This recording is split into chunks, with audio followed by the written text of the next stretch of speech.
My first real introduction to Korean pop culture was actually through cinema. Before I knew much about, K-pop or Korean television, I was watching Korean films, and one thing I noticed pretty immediately was how important the spaces seemed to be. The houses, the apartments, the streets, these staircases in these movies, they all felt more than just background details. They seemed to carry a lot of meaning, and the more I watched, the more I realized that Korean films often use these spaces and an architecture to show things like class, tension, fear, isolation. And so, in that way, physical spaces become part of the storytelling itself. My main argument here is that in Korean films, space is not just a setting. The spaces often reflect social hierarchy and emotional pressure. Directors use physical environments to show where characters stand in society, right, if they feel trapped, or how they relate to others. One of the clearest examples of this is in Parasite, directed by Bong Joon-ho. In this movie, the homes of the two families immediately show the difference in their class positions. Right, the Kim family lives in this very cramped semi-basement apartment. It's very low to the ground. It's partially underground, and it's exposed to the street outside. Their home feels very unstable. It feels uncomfortable, and that reflects their financial insecurity. Right, their place in their social class. By contrast, the Park family lives in a very large, modern house that's clean, that's open, that's full of light, and it represents their wealth, right? They have privacy, they have control. And the contrast between these two homes, it's not really subtle, right? Bong Joon-ho uses architecture to make this class difference very visible.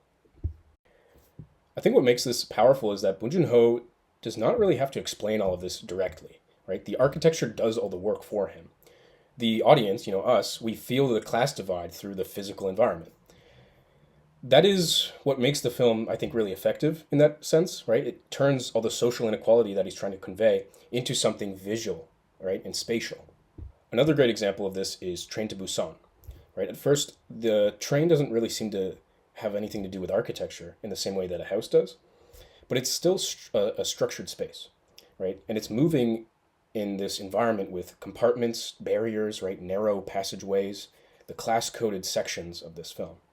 And in the film, the train becomes kind of a miniature society, right? The characters are physically separated from one another, and the separation kind of reflects the conflict, right? The distrust and this hierarchy that's present.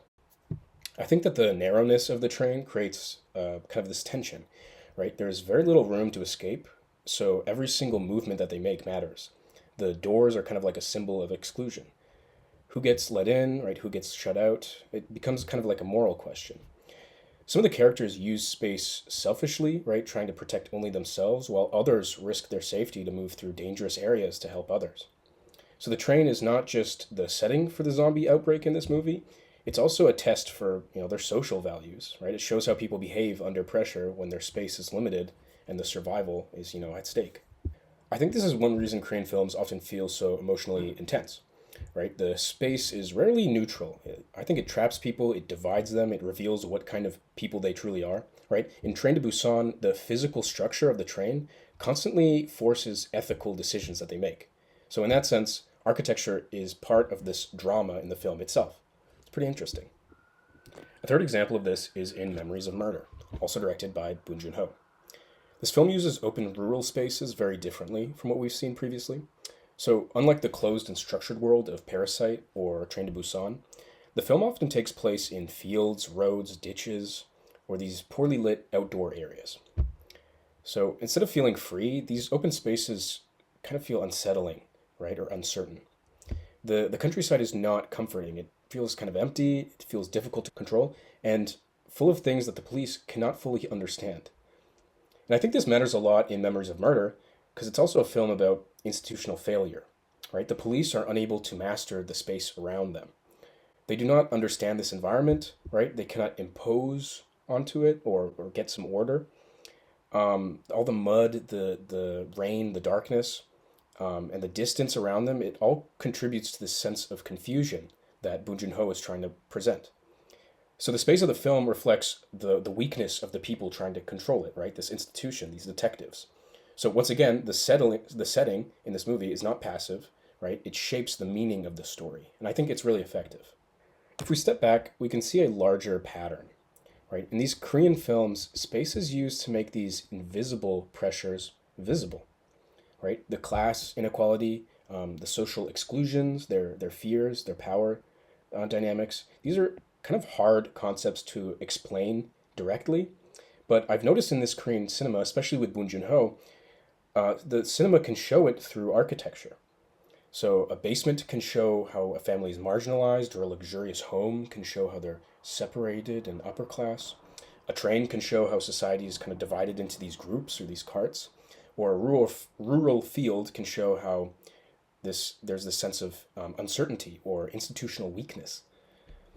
I also think this connects to why Korean cinema has become so globally powerful, especially as of recent, as I'm sure you know. Even if viewers do not know every detail about Korean society, I certainly don't, they can still understand the visual ideas that are being portrayed, like being above or below somebody, right? Or being trapped in a tight space, or being shut out of a protected area. Okay? These are local stories to Korea, sure, but the use of space and architecture, it gives them kind of this universal emotional force. And that's why it's popular in other parts of the world, like in the West. So, in conclusion, I think space and architecture in Korean films are a little bit more than just visual design. I think that they help communicate ideas like class, emotion, or conflict in a way that just dialogue cannot do on its own. So, in films like Parasite, Train to Busan, or Memories of Murder, they all show that buildings, these rooms, these different environments in the film are often central to the meaning of the story. Korean directors like Bong Joon-ho, they use space almost like this hidden language in the background. And I think that by paying attention to it, we can have a better understanding of why these films are so memorable, so tense, and so socially insightful. Thanks for watching, and I hope you learned something a little bit new.